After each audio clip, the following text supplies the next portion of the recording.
All right, let's talk about just a very basic topic. This is kind of where psychologists started when they started researching things like sexual orientation and whatnot.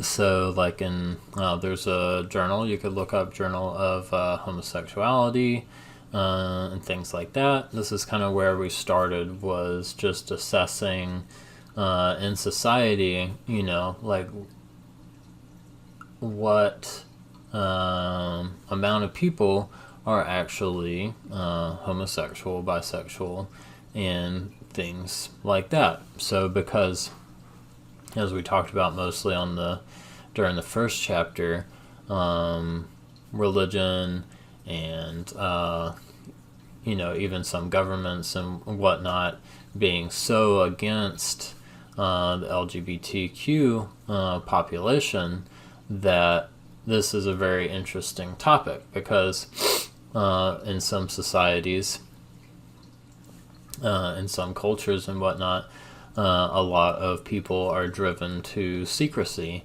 about their orientation as anything other than being the same gender as they were, their anatomy, as far as that goes. So, cisgender people and people who are attracted to the opposite sex, sort of thing. So that's why you may say prevalence of homosexuality or bisexuality. It's like, oh well, that's not very interesting. But it's like, this was kind of like the foot in the door sort of thing, as far as being like, no, this is an important issue. Like, there are millions and millions of people who identify as gay and all these sort of things, and they've been living their life and continue to live their life, all throughout history and all that sort of stuff.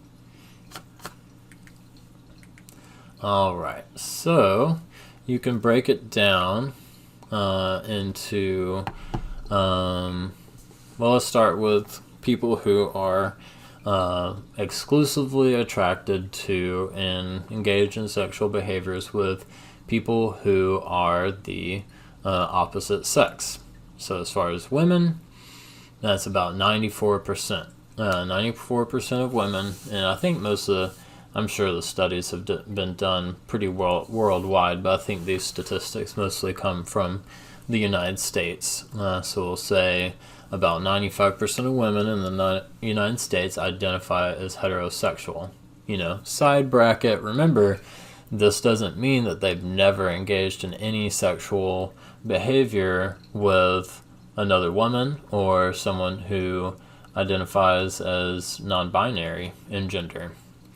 So 94% of women saying, yes, I'm straight. So that puts, obviously 6% of women as anything other than heterosexual, so bisexual, and pansexual, things like that. So that's about 400 million women in the world who are not heterosexual, which is a very, very sizable population, especially when you consider just how much of our society is like, no, with some people, some cultures think, it's just few and far between someone who's attracted to the same sex and whatnot. And it's like, no, literally 400 million women in the world are not straight. And then for men, about 96% of men identifying as heterosexual.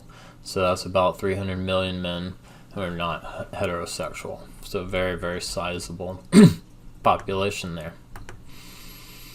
So let's look at homosexuality. What percent of men and women are exclusively homosexual? So, identifies as homosexual, only attracted to same sex, only engages in sexual behaviors with the same sex, all that sort of stuff, that kind of specific definition. So about 13% of women identify as homosexual. And back up. This is just same-sex contact first. As much as 13% of women have engaged in same-sex contact, does that necessarily make them homosexual or not? That raises that question. And about 5% of men in the U.S. has had sexual contact with someone of the same sex. So that's one way to look at it as far as the same-sex contact. And should be in your book somewhere. You can check and see, exactly what percent of women and men identify as homosexual. In the last human sexuality or psychology of sexuality class that I taught, I did a lot of polling in the class. And one of the polls that I did in the class, and it was about 100 and so, about 100 people or so, like this class that we're in right now. So I just posed the question, and you could see this as being on a psychological survey for studies and whatnot, assessing the prevalence of different sexual orientations. My sexual orientation is homosexual. Very simple question, Wonder what everyone's going to say. And 10% say, and then I just gave the two options: I agree, I disagree. Made it very simple. 10% of the class saying, I agree, I am homosexual. 90% of the class saying, I disagree, I am not homosexual. So that's about the same percentages that we saw here.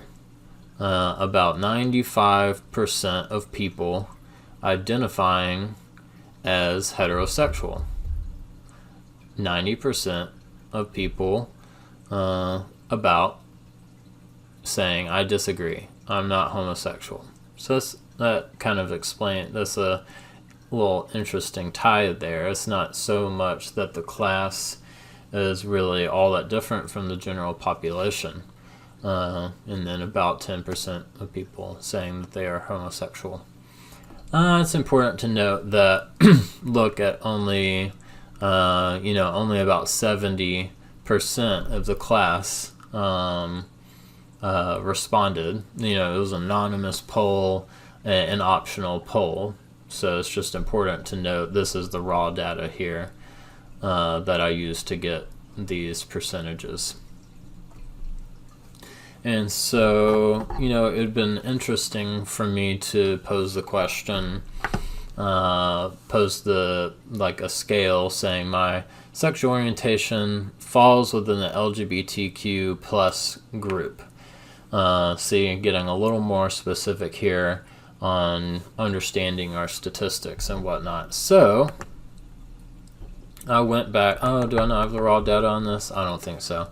But it was about 70% of, I took the same data and I forgot exactly what I did. Let's see, let me figure this out real quick.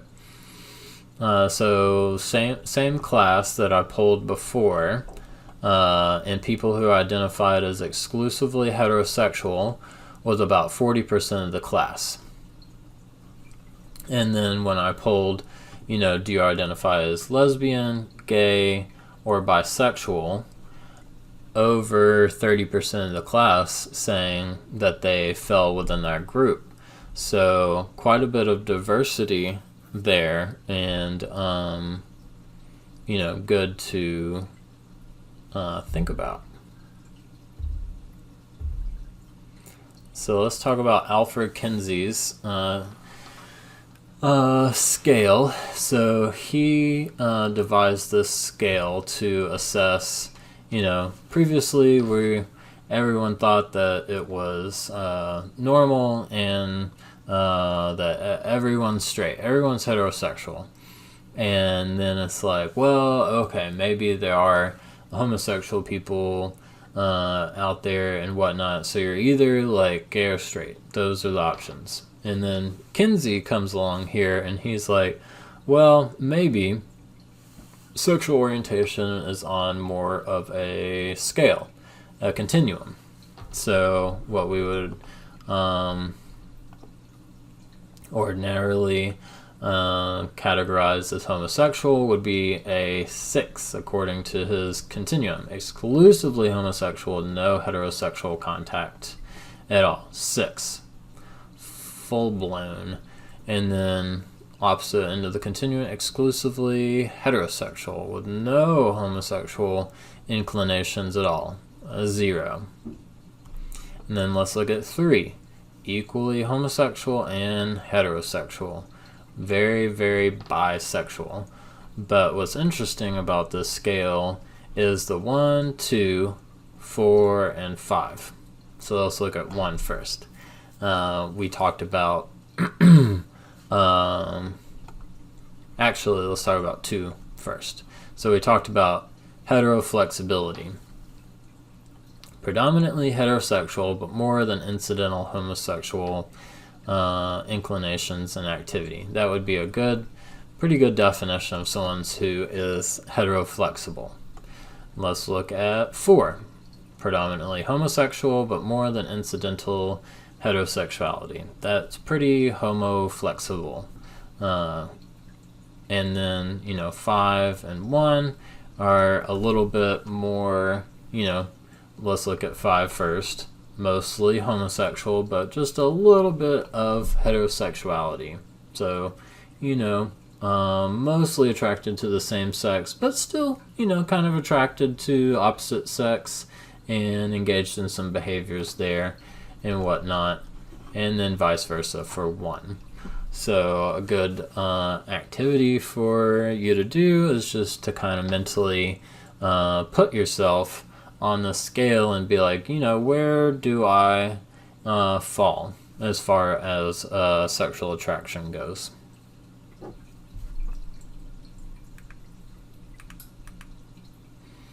Okay, so we got a little more specific here in the class when we did the polling. So I did based off the Kinsey scale here, exclusively heterosexual, predominantly heterosexual, equally homosexual. So I did 1, 2, 3, 4, 5. I just did 5 though, instead of 7. See how this is 7 categories? 1, 2, 3, 4, 5, 6, 7. This, I broke it down. I made it a little simpler and just did 5. So, exclusively heterosexual, 41 people. And, is this percent or people? 41. Oh, I meant to do percentages. So this is actually, whoop.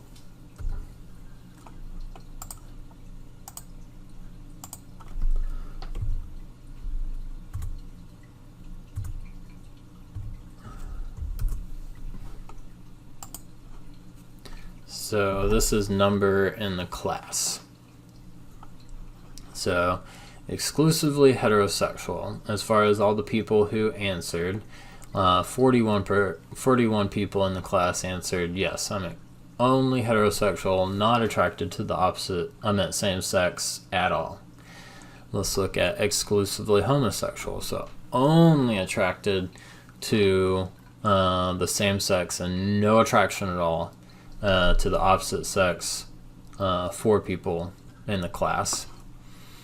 And then broke it down further from that. Let's look at predominantly heterosexual, but some homosexuality. See, that's kind of like, we'll call that, like in our book, heteroflexible. So there are 14 people in the class who are heteroflexible, and then you can read the rest. So kind of a good takeaway from that is like, wow, look at all these people here, 14, 9, and 2. Look at all these people here who are kind of like a it's really demonstrating that continuum, kind of the idea that Kinsey purported. So lesbian people, gay people, bisexual people is mostly what we'll focus on, and then later we'll get to people who identify as queer and other like pansexual. My cat is being a little disruptive. Hold on real quick.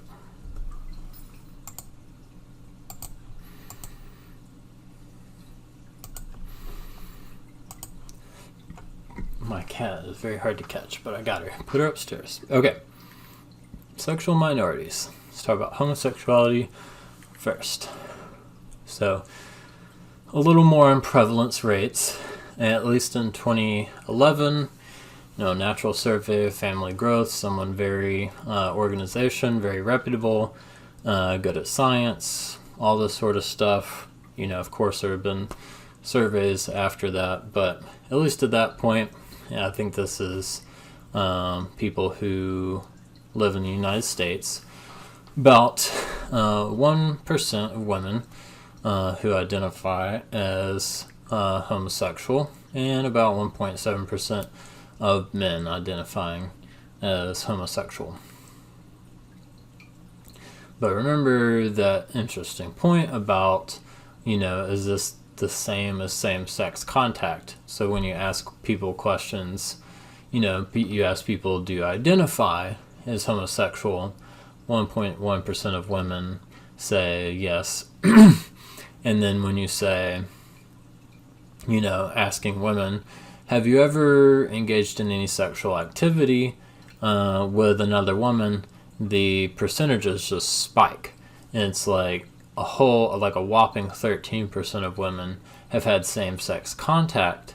And so it's like, so if you have same-sex contact with something, was there not probably a little bit of attraction there to this woman and other women? So it's like very difficult to determine in a way what percent of people are actually attracted to the same sex.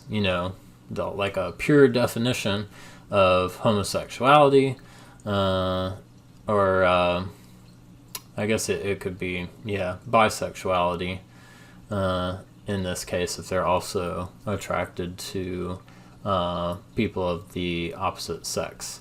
But it's hard to determine, is 1.1% of women, never mind, I'll just leave it at that. 1.1% of women identifying as homosexual, but 13% of women having same-sex contact. And then you can see the difference for men as well. Identifying as homosexual, 1.7%, but actually having some same-sex contact, 5.2%. A lot higher. And so how do you explain this gap? Most likely more than, for instance, 1.1% of women are attracted to the same sex, given that 13% of them have had same-sex contact. So it's like, so why isn't the percent of women who are homosexual something more like, 10% of women, or even like 9, or something more like 8, something like that? And, there are a few theories on that. Maybe, just to stick with women here, a woman who's uncomfortable being in a relationship with someone of the same sex, even though they are attracted to the same sex. Maybe in the same vein, uncomfortable being out. So, they may be bisexual or something and opt to stick with opposite sex just to fit in to society more. Or it could just be, they may be, even though they had same-sex contact with other women, they may be more so attracted to men. So like a heteroflexibility sort of thing. All right, let's talk about bisexuality.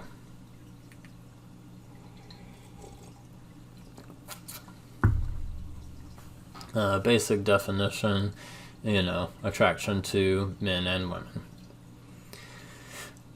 About 1% of men identifying as bisexual, and about 3.5% of women.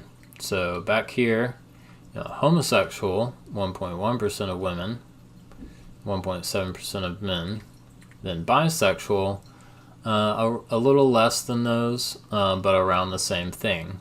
So then we're looking more at, let's look at this. So women, 1.1% of women identifying as homosexual, then 3.5% of women identifying as bisexual. So if you combine those, 3.5 plus 1.1, 3.7% of women, 4.7% of women being either bisexual or homosexual.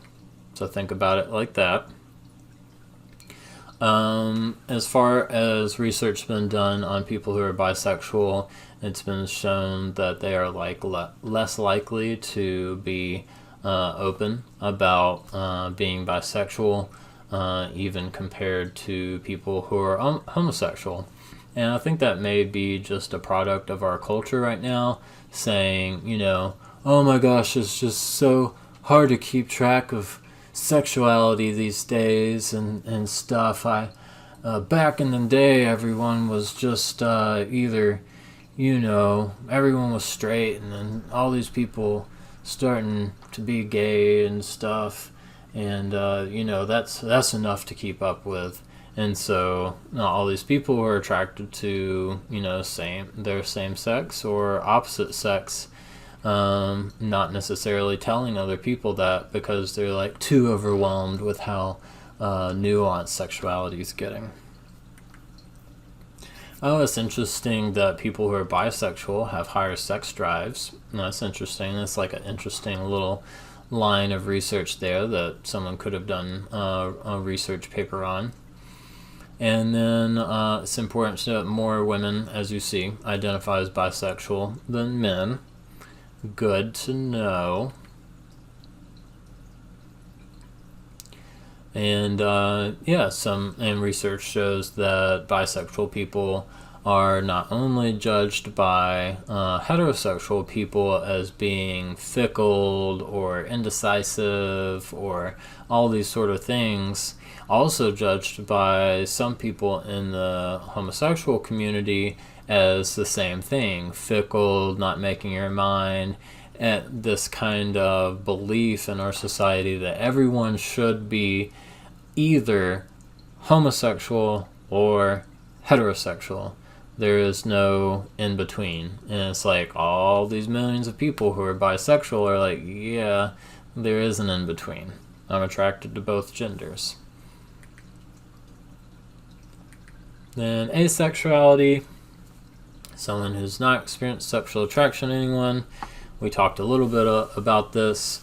It may be a inclination for some people to be asexual people, that is not natural or something like that.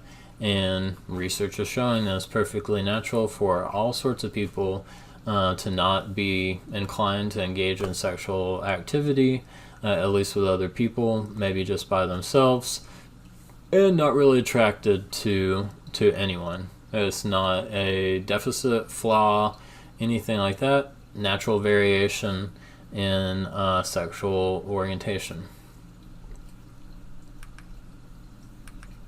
All right, pansexuality.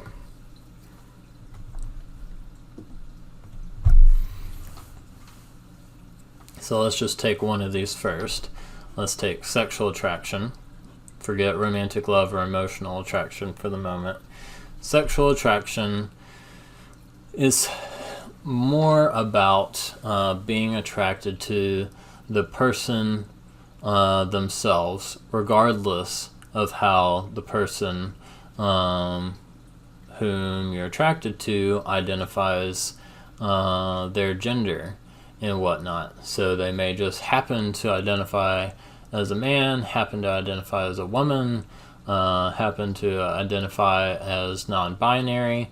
That matters much less to people who are pansexual than just the genuine individual attraction to an individual.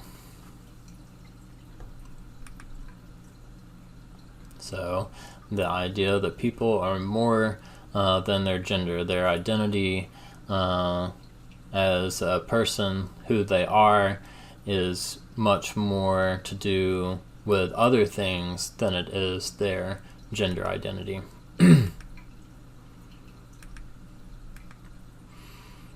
And so a lot of people who identify as pansexual are often attracted to men, women, and also non-binary gendered folk.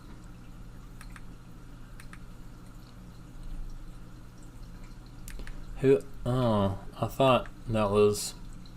So in your page, one of the descriptions of pansexual is some individuals find that these 4 sexual orientations, homosexuality, bisexuality, heterosexuality, and asexuality, is just not enough. Like, we need more than just those categories. They don't accurately or fully reflect how people who identify as pansexual experience the dynamics of their sexual attraction. All right, let's talk about sexual fluidity, which is different from pansexuality. Remember, pansexuality is like being attracted to men, women, and those who are gender non-binary. Sexual fluidity is a little bit different. It's kind of like being, at some points in your life, being more attracted to the same sex, and then at some point in one's life being more so attracted to which one did I say before? So at some point being more attracted to the same sex, and then later in life being attracted to opposite sex, and then later in life being attracted to same sex again. So kind of more bifurcated, if you will. And this is a really good video on YouTube on sexual fluidity. A good description of that. Watch that. It's made by a guy who is sexually fluid, and he explains sexual fluidity very well. And so sometimes being bisexual, so attracted to the same sex and opposite sex pretty much all the time throughout one's life, it's like, that's not sexual fluidity.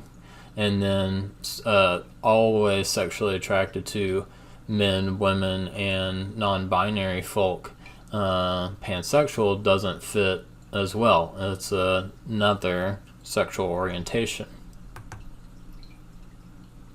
Important to note that, kind of like bisexuality, sexual fluidity is more common in women than men.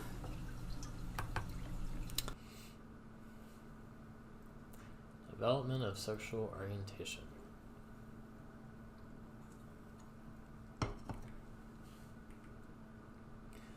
So we're going to talk about some old psychosocial theories of how does homosexuality develop. And so just real quick, like, what is the psychosocial theory exactly? So for example, Albert Bandura asserted that children learn to be aggressive from modeling their parents. So their parents, the social environment influences their aggression. And so what we're going to see in a second is the social environment causing or influencing sexual orientation. Psychosocial theory. Sounds fancy, but it's not really. So, one of the old psychosocial theories of development of homosexuality was the by default myth that basically unsuccessful or unhappy relationships, like heterosexual relationships, like everyone should be in a heterosexual relationship, and if they are and they're unsatisfied, that only means that let me back up there, that people who enter into same-sex relationships only do because of their dissatisfaction with being their dissatisfaction. Hold on real quick, sorry.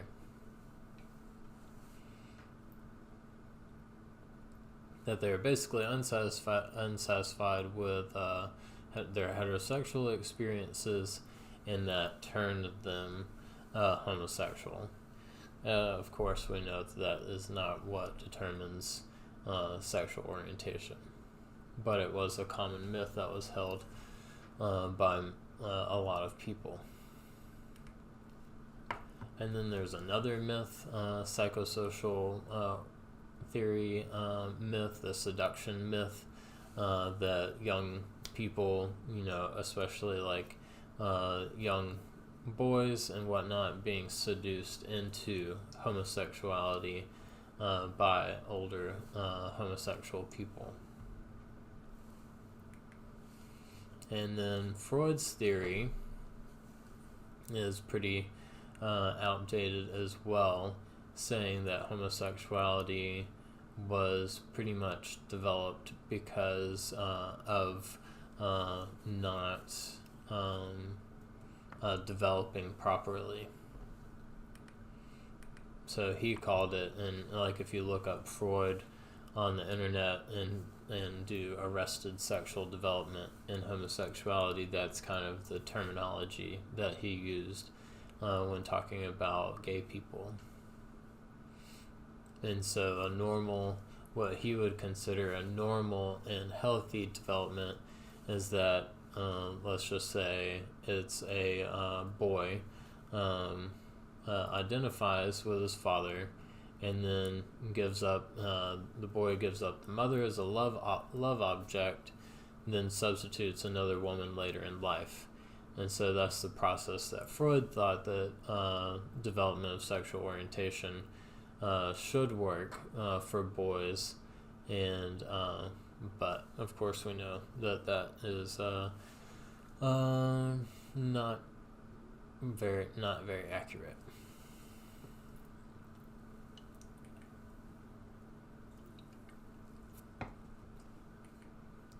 Here's a good video on developing sexual orientation.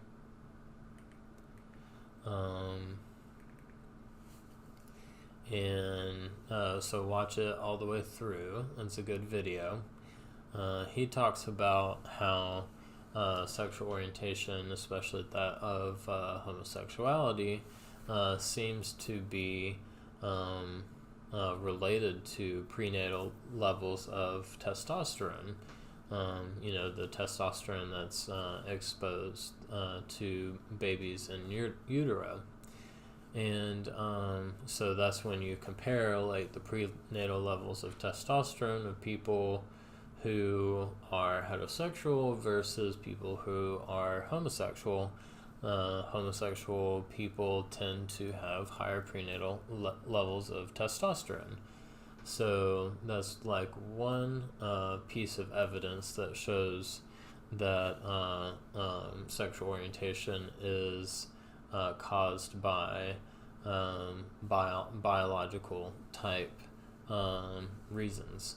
So that's kind of a theme here that's emerging in our little discussion here of whether homosexuality is developed by, as the whole nature-nurture type thing. Is it nature or biology that causes one's sexual orientation? Or is it the environment or nurture that causes one's sexual orientation? And then the guy in this video talks about a really interesting observational study where they took a bunch of kids and let them play on a playground, and then they took a bunch of adults and let the adults watch the kids play and try to predict what the kids' later sexual orientations were like. And it turns out that it was the observers were able to predict what the children's sexual orientation would be like, 15 years down the line, just based off mostly of how they tend to play. So if they're more cooperative and they're more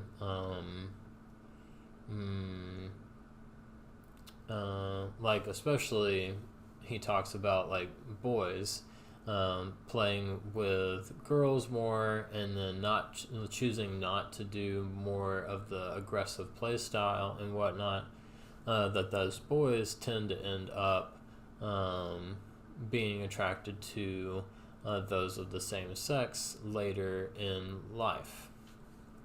So I thought that was pretty interesting.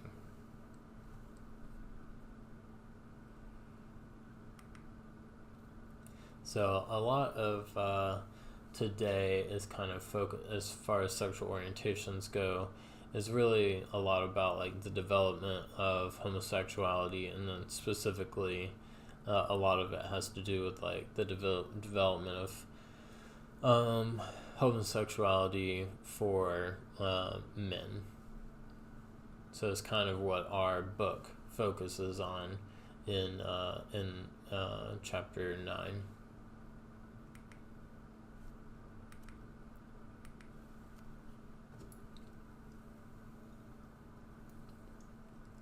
So we talked about nature versus nurture. At the moment, there's no definitive scientific answer of what causes our sexual orientation.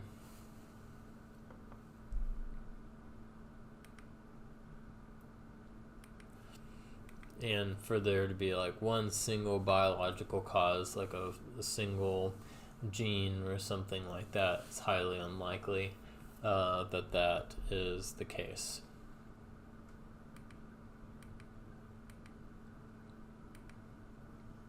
So let's look at identical twin studies. So it's like, okay, we've concluded as psychologists that sexual orientation, or more specifically homosexuality, is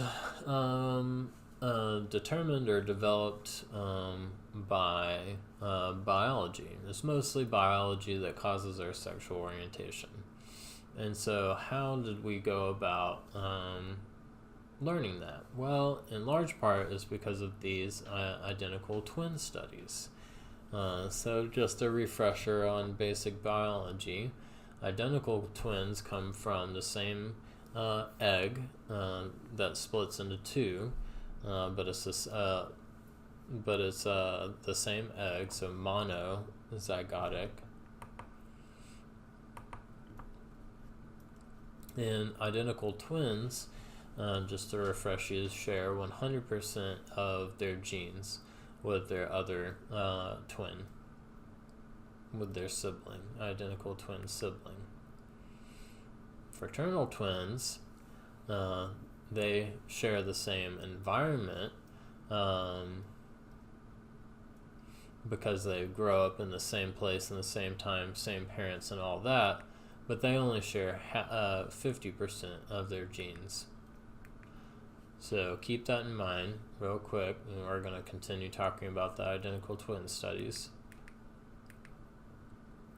So it's interesting to note that identical twins are more likely, it's a higher likelihood that their sexual orientation matches. So let's take two men, for example, both siblings, identical twins. They share 100% of their genes and whatnot, and let's say one of the twins is a gay male. It raises the likelihood much higher that the other that the other sibling will also be gay. So that's how we're able to conclude that sexual orientation is partially caused by our genetic makeup.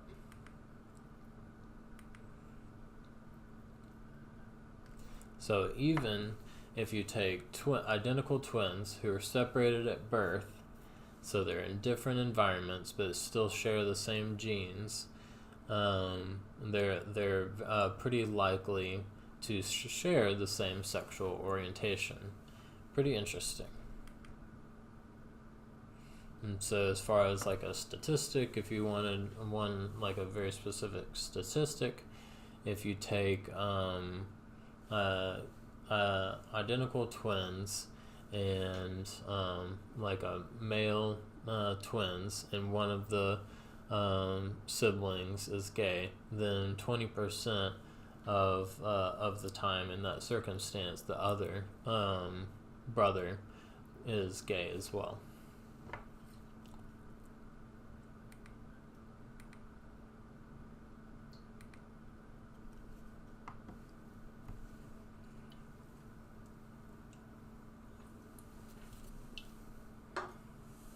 And so it's in your book and suggested in your book that if society tended to adopt this position that sexual orientation is caused by our biology, as in we don't really have too much choice of the matter of who, like what sex we are attracted to, then this may lead to more broader acceptance of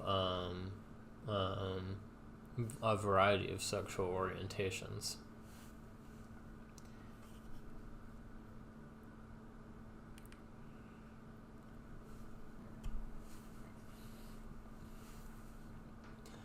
Alright, so let's talk about societal attitudes towards homosexuality. This is kind of like a history, a history of societal attitudes towards homosexuality.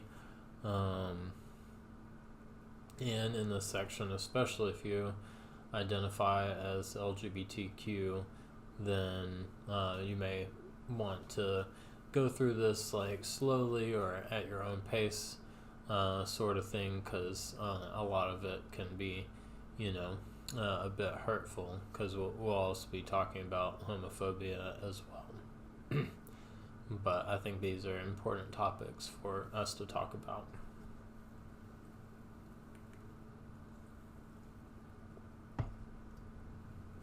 So as far as being okay with and whatnot, as far as homosexuality goes, and looking at kind of a cross-cultural perspective and whatnot, if just looking at Native American tribes, about 50% of the people who were surveyed in the tribes said that male homosexuality, that's fine, but of course then you're looking at 50% of those in the tribes saying that male homosexuality is not acceptable. And then, interestingly enough, only 17% of those people surveyed in the Native American tribes said that female homosexuality is acceptable, which is not very high.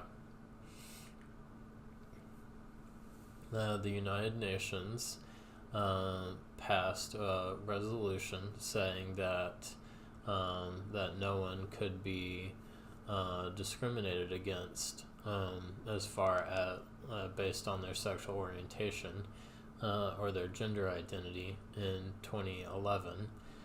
So that's good, and showing like positive societal change and whatnot on like a kind of a bigger scale.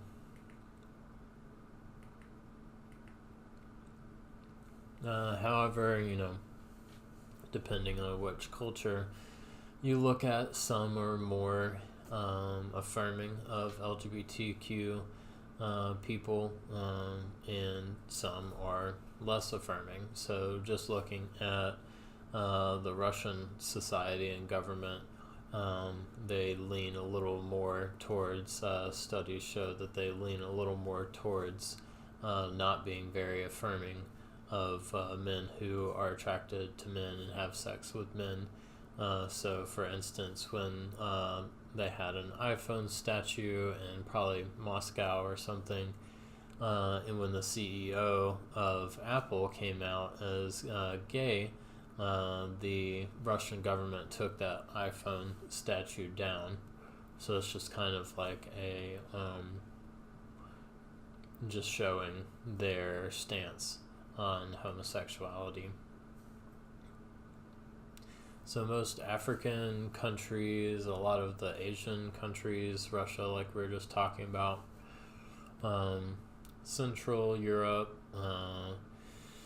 and Eastern Europe have some of the lowest acceptance rates. So, like, if you survey everyone all over the globe as far as their acceptance rates towards homosexuality, you would come back with, like, in the Nordic countries, primarily one of the highest acceptance rates of homosexuality.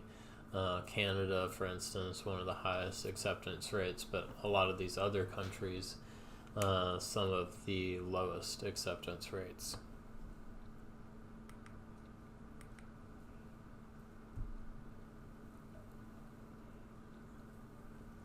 So let's talk about Judeo-Christian attitudes towards homosexuality.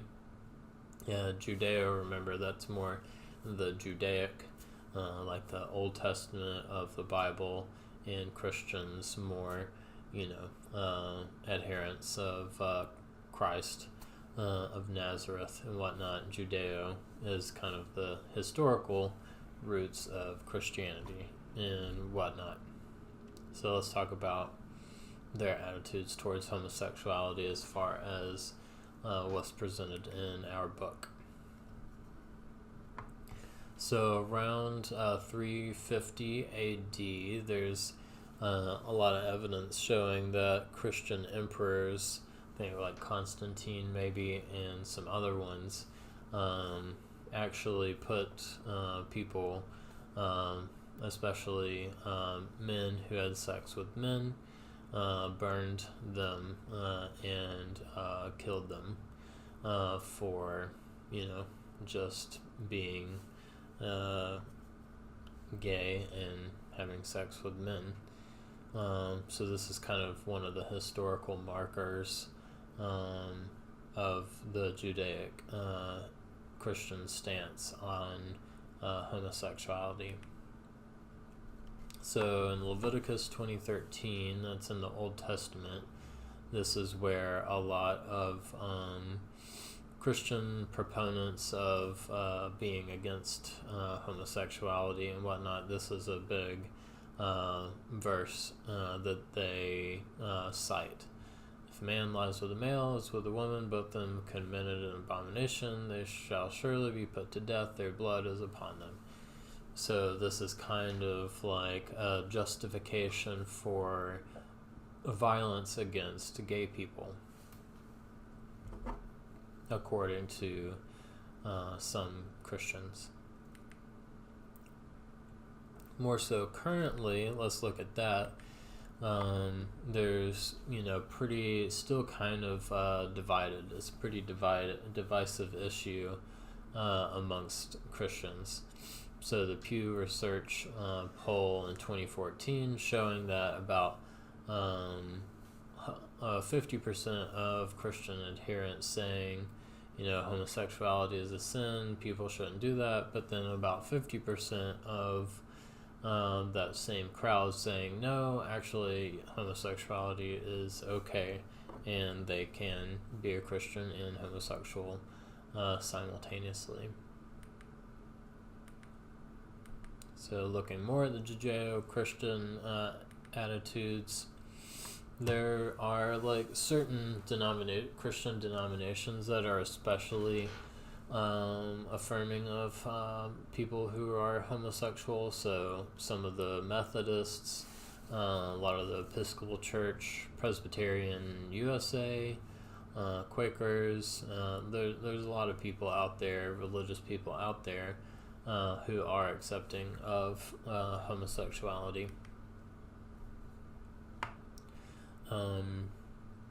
Just as a kind of a historical sort of thing, Reverend Robinson was the first bishop in the Episcopal Church who was openly gay and was consecrated as bishop. So that was kind of a very historical sort of thing that happened. And that was in 2003. Okay, so shifting away from that, the Judeo-Christian sort of stance on things, let's look at just the general societal attitudes towards homosexuality. Check out this little experiment that some people did. These guys who are expressing affection for each other out in public, as many opposite sex couples do, and you can kind of see what this reaction of this woman is, who sees them touching each other and stuff like that, and she has the gall to go up to these guys and tell them that in the Bible it says not to express affection, be any sort of sexual activity if you are gay and whatnot. And she actually goes up to them and tells them that they are sinning and all of this sort of stuff. So I have this little YouTube video here for you guys to watch to just say, like, pose the question of what would it be like to be in a same-sex relationship in our society nowadays. I mean, you go to San Francisco or New York or somewhere like that, and this is most likely not going to happen, but consider the reaction of the rest of the world and whatnot may not be as accepting as like places like San Francisco and whatnot.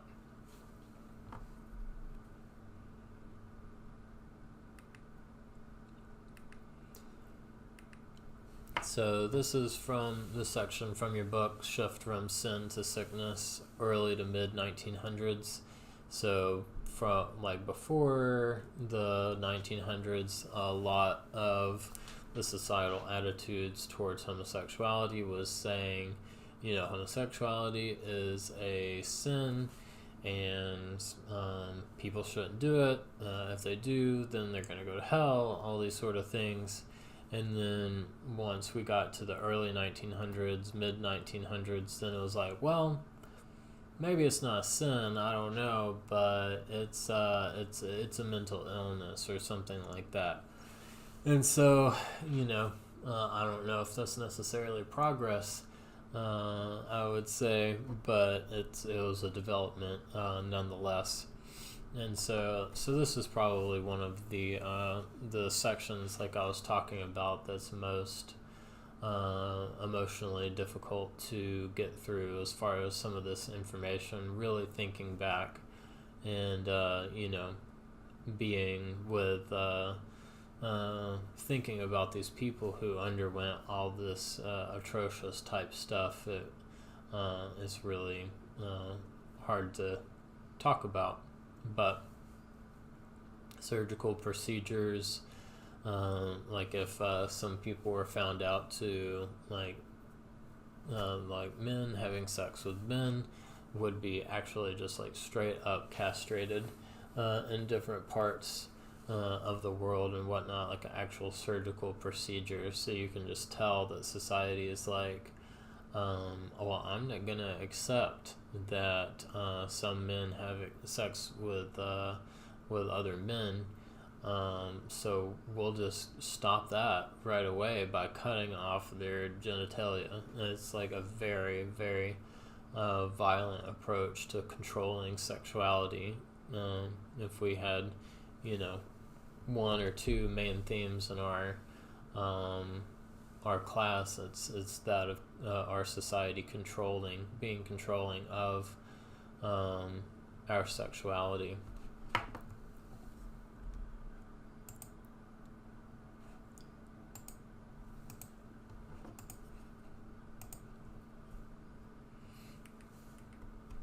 And so lobotomy, I think they either can go through, I think they go through the nose, and they sever the connection between the prefrontal cortex. The prefrontal cortex, that's part of the brain in the front, is separated from the rest of the brain, and that essentially renders the person like basically a zombie for the rest of their lives. And so even in 1951, before that, people were actually doing this to people, just because they had sex with the same person, sex with their same sex, in order to control homosexuality.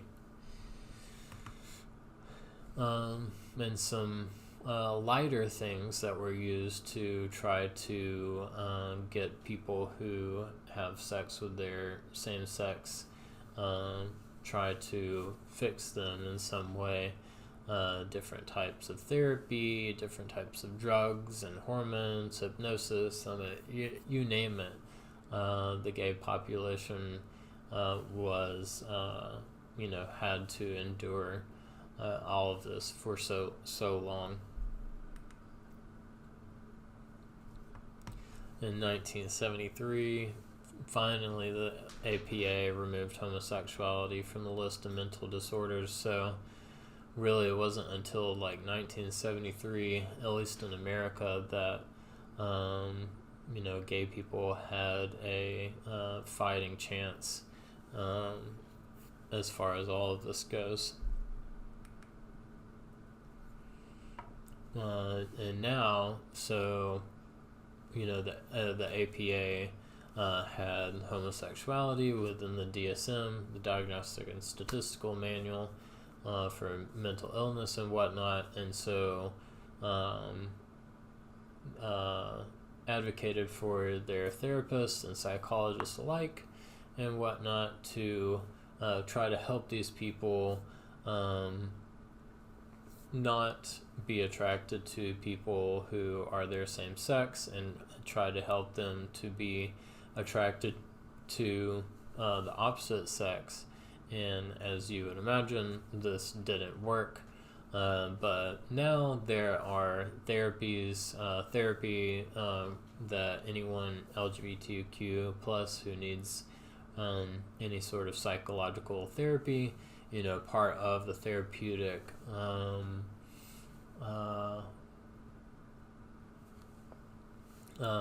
the therapeutic goal is to help the LGBTQ individual face the societal stigma of being LGBTQ. So that could be, you could call that gay affirmative therapy.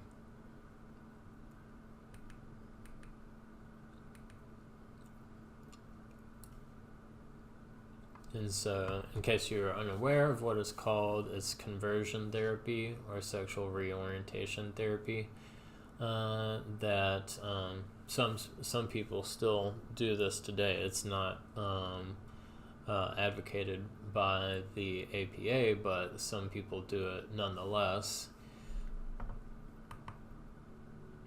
There's all sorts of strange myths that these type of people held, of saying like that these were their theories as to how some people could end up being gay. And so like they think that they were abandoned by their father, and so they ended up being gay, or there wasn't a mother figure, or they endured sexual abuse, and all these strange theories as to how and why people were gay. I mean, it was so hard, almost impossible for these people to wrap their minds around the idea that being gay is perfectly natural and healthy. They were just so far from viewing the world in this way. And just as a side note here, the APA deems conversion therapy as it doesn't work, and or at worst it causes trauma, depression, suicide, and all these things, and it's just very unhealthy for people. Check out this YouTube video. It's a very cool video on conversion therapy, this particular guy's story on everything, so it's really neat. And then there is a movie out there that was made in 2018 called Boy Erased, that is based off this guy's experience of conversion therapy.